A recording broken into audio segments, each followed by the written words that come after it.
Les maisons blocs au système illustrent une idée initiale assez basique.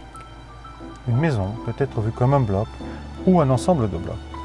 Et ces éléments ou blocs peuvent être facilement transportables.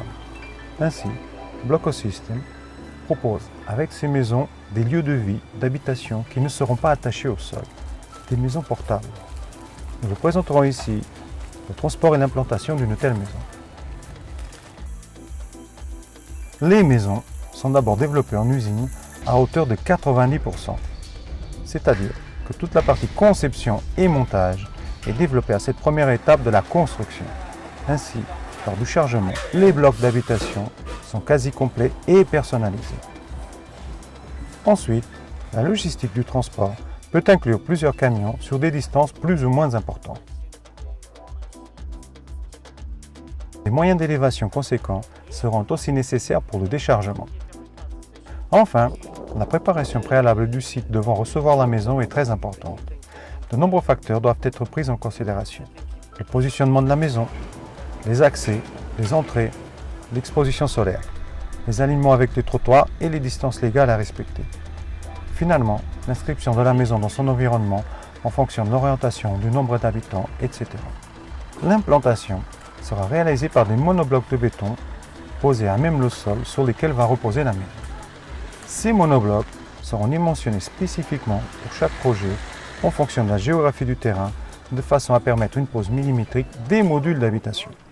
Ils participent aussi à la portabilité car ils ne créent pas un ancrage permanent au sol et seront, à l'avenir, facilement transportables avec la maison. Notre système de construction n'utilise pas les traditionnelles fondations en béton, ce qui va faciliter un futur déplacement de la maison sans devoir gérer une démolition avec ses déchets de béton armé, de briques, etc.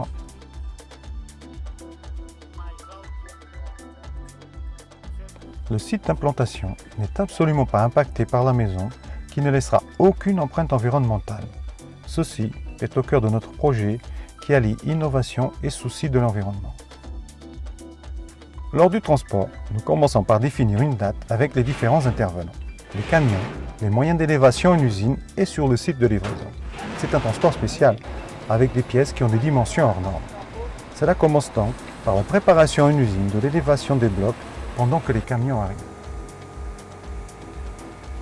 Des poutres en acier sont disposées précisément pour supporter la pose des blocs en équilibre sur les camions. Ces poutres sont étudiées pour supporter ce type de charge qui dépasse la largeur du camion. Pendant ce temps, le bloc est déjà accroché et en attente pour le chargement. 1040.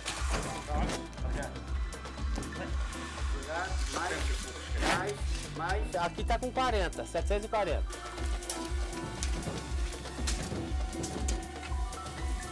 760 ficou. Le bloc est ensuite soulevé et, une fois posé et bien arrimé sur le camion, le départ est donné. Un parcours soigneusement étudié doit être respecté avec une heure précise de départ et d'arrivée. Dans le cas d'une livraison à proximité, il est possible de charger la maison le matin en usine et terminer la pose sur site l'après-midi même.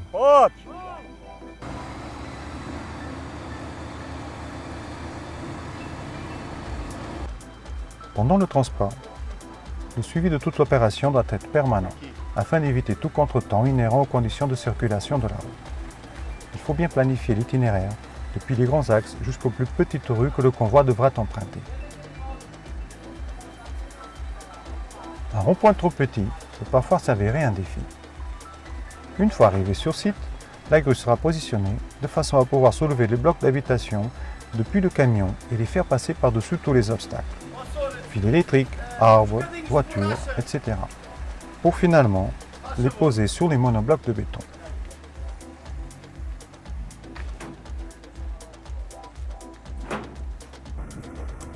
Les blocs sont soulevés par-dessus. Ils sont autoportants et donc supportent leur propre poids qui peut aller de 5 à 22 tonnes. Cet intervalle correspond à des charges effectivement déjà délivrées par nous, mais éventuellement elles pourraient, en fonction des projets, être dépassées. Les moyens d'élévation sont donc calculés en fonction du poids du bloc à soulever et du rayon nécessaire à couvrir pour pouvoir le poser en sécurité dans son emplacement final.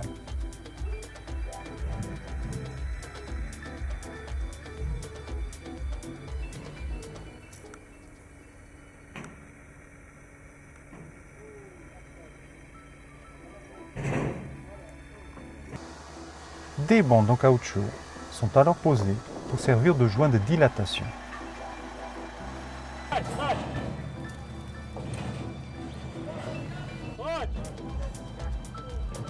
La pose du premier bloc obéit à un positionnement très précis. Il faut respecter les contraintes d'alignement et de positionnement définies pour chaque projet en fonction des trottoirs, des maisons environnantes, des distances légales à respecter. De même, le nivellement de la maison doit être parfait. Lorsque les surfaces dépassent les 60 m², il devient nécessaire d'accoupler 2 ou plus de blocs. L'exigence de précision est alors de l'ordre du millimètre. Le premier bloc étant positionné, le deuxième bloc est d'abord soigneusement rapproché. Puis, avec le plus grand soin et précision, on approche les zones de fixation.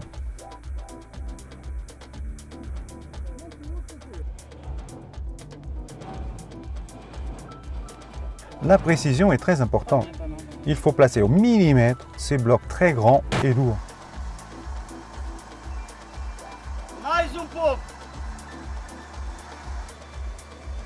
L'assemblage final se fait à l'aide de vis qui vont souder et ancrer les blocs ensemble.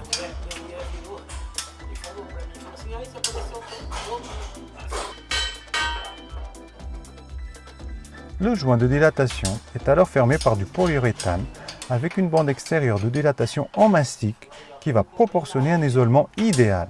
Cette solution résout aussi tout problème dans le cas d'une éventuelle dilatation au niveau de la structure en acier. Il faudrait ici remarquer que nous parlons de structures métalliques en acier très précises, avec des taux de dilatation bien inférieurs au béton. Les maisons sortent d'usine avec des niveaux différents de finition. Suivant les exigences des mairies où elles seront implantées et suivant les cas, elles seront plus ou moins terminées et prêtes à être habitées. Par exemple, si les canalisations doivent être inspectées et validées par des autorités indépendantes lors de la construction, les maisons seront livrées avec toute la canalisation apparente. C'est le cas que nous illustrons ici. Cette maison fera l'objet d'une licence d'habitation qui sera délivrée par la commune après inspection. Ainsi, les carrelages, les sanitaires seront posés une fois tous les permis délivrés, dans la phase de finition de la maison.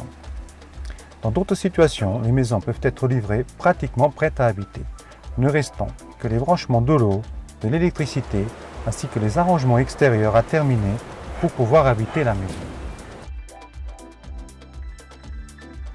Le concept constructif principal mis en œuvre ici est la portabilité. De la même façon que la maison peut être livrée sur site en une journée, comme illustré ici, elle sera aussi déplaçable à l'avenir avec les mêmes moyens et dans les mêmes délais. La mobilité devient ainsi un atout supplémentaire et original de ce bien immobilier unique, par ailleurs doté de prestations d'isolement et d'habitabilité supérieures.